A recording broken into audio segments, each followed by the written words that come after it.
Hello beautiful people and welcome back to my channel. Welcome to Everyday May Day 2. If you are new here, hi, my name is Cole. I am not a clean makeup girly, so if you do love fun and colourful makeup, this is the place for you. Don't forget to hit that subscribe button. A little bit of housekeeping. These earrings, like in my last video, are from Jessie Makes Rainbows. This look, or this eye look, and the rest of the face is going to be up yesterday, so don't forget to check that out. I'll link it all down below. I'm also going to link everything that I'm wearing on my face. But today we are here, it's Friday, and it's time for a foundation review.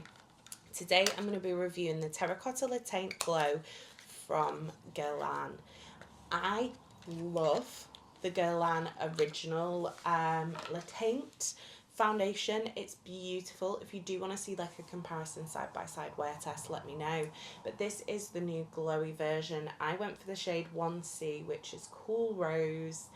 I'm excited to try this one. I saw Sarah Tones talk about this one. Now me and Sarah have what I assume is very similar skin types and very similar preferences when it comes to foundations, and she really enjoyed this one, so I'm excited.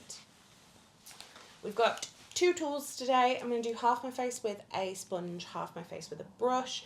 This is the brush I normally use. It's the Sephora Multi Textures brush, which is number 6. Just for a couple of shade references, I am Mont Blanc in Nars, so very light, very pink. I'm a MAC NW13. This shade looks a little dark. I've got a little bit of colour though, so it might be okay. Right, we're going to give it a good shake. Let's have a look. In the name of beauty, Guerlain commits to acts for a more beautiful and sustainable world. With Bee as a Sentinel, discover the Guerlain for Bees programme. This is a twice as radiant complexion, a natural luminous makeup finish, skincare-like sensory texture for comfortable application, buildable coverage with a blurring effect, long wear, no transfer, no touch-ups needed, healthier looking bare skin in 1 month, infused with argan oil and neroli water for long-lasting hydration and radiance. Skin has a healthy looking glow, it is smoother, its quality improves with each application. That sounds like something my skin needs. As always with my foundation reviews, I've gone in with just the Glow Recipe Watermelon Dew Niacinamide drops. This is all that's on my skin. I've got no primers, no other kind of potions. So we're going to get started with this. We put the gorgeous like Guerlain embossing on the top of the pump. I do always think like Guerlain foundations feel luxurious. Okay, so I'm just going to dot this around my face with my finger. I've done 2 pumps to start off with. No surprise, it's a luxury foundation, so they've got to put a shed load of fragrance in it. It does feel quite thin though compared to the other Le Teint foundation. I feel like this is going to oxidize. We'll see. Right, we're going to use the brush on this side.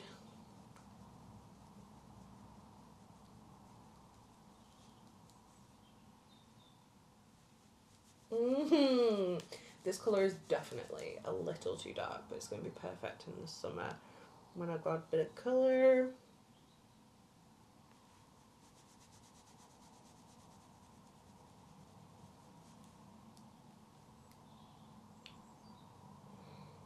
Oh, I will admit this does smell quite unpleasant.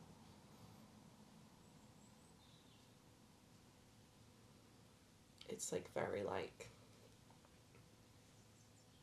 a perfume your great-great-gran used to wear kind of vibe. But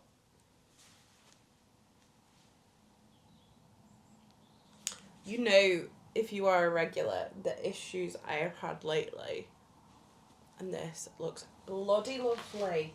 Right, we're going to take a clean sponge. This is a P. Louise one, I think. I'm just going to sponge the other side.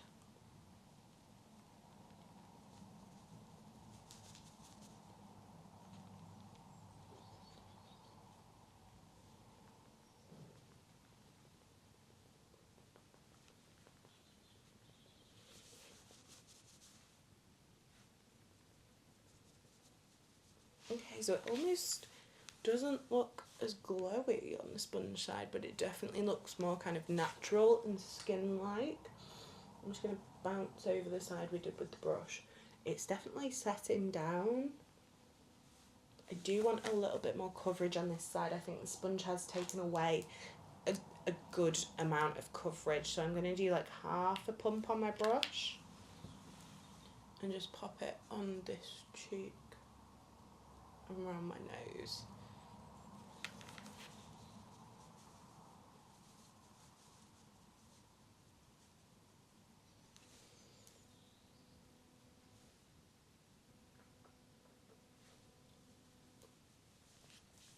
I think I'm gonna like this a lot.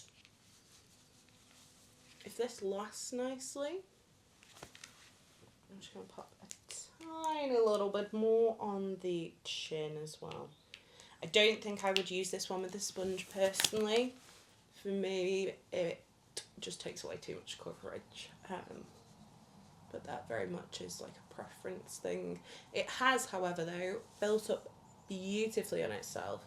You wouldn't know that it was 2 layers. Let's just get a little bit closer.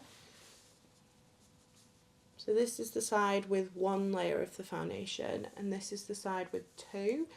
I definitely do think that the sponge really sheared out this first layer, but as you can see where I've built it on my chin and around my nose, it looks really nice. It's not even looking dry on my nose. When does this ever happen? And the crusty forehead situation, we are all good there, which is always a win.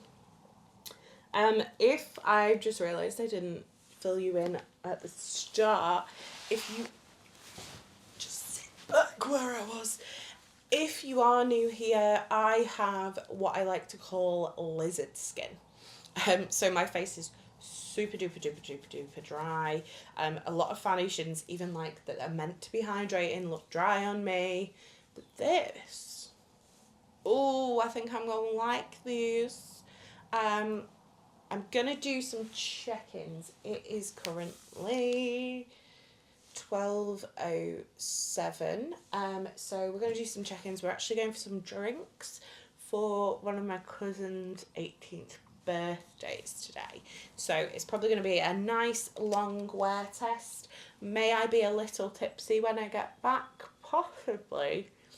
But yeah.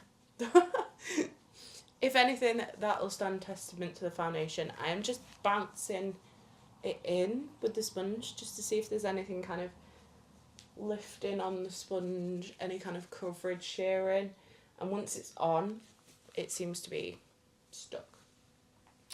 So far, I am really impressed.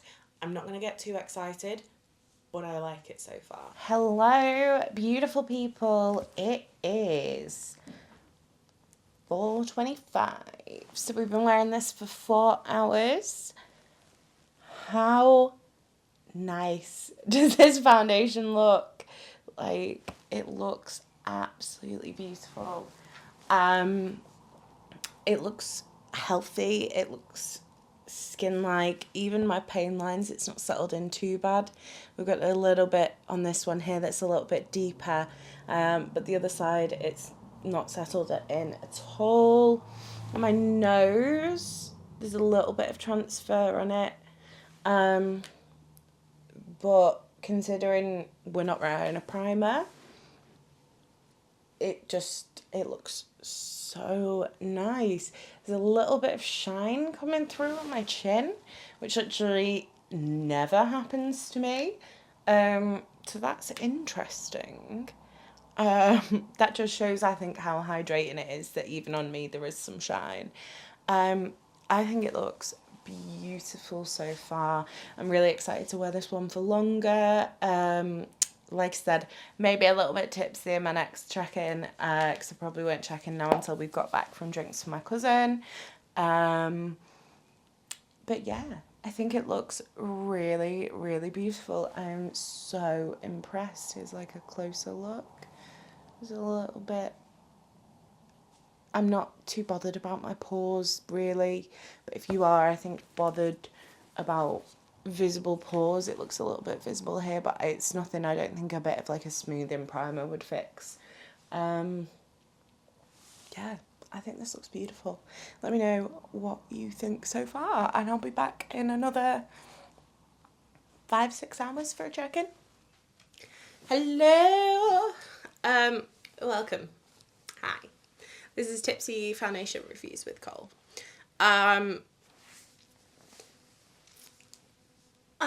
This foundation looks so good. We've got a little bit of oil poking through on my chin, a little bit on my nose. The fact that I have got oil at all, incredible. This looks incredible. It looks so good. It is currently, let me get the time up. It's 9:07, so pretty much 9 hours exactly since I put this on. Bless you. So pretty much 9 hours exactly since I put this on. This is no primer, no setting spray, no nothing. There's a little bit of the Scandinavia spray over the top of it, just to kind of get rid of the powderiness from my under eyes. Honestly, we've got a tiny bit of clinging around the nose, but to be honest, I kind of expect that when I'm not wearing a primer. Let's have a look at the forehead. She is not crispy at all. I mean, compared to the Hourglass one that we tested a couple of weeks ago, which was rough, it looks incredible. I'm so impressed. I loved the original Le Teint, but this one, mwah, it's beautiful. I absolutely love it. I'd love to know if you've tried this one. If you have, let me know what you think about it. Do you think this is going to be for you, or are you more on the oily side and you think it'd be a bit too glowy? Let me know it all in the comments down below. If you did enjoy this video, don't forget to give it a thumbs up. If you'd like to see more from me, hit subscribe, and if you want to make sure you never miss another video, hit the bell icon and YouTube will notify you next time I post. You've been fabulous. I've been Cole the Ball, and I'll see you tomorrow for Everyday May Day 3. Bye.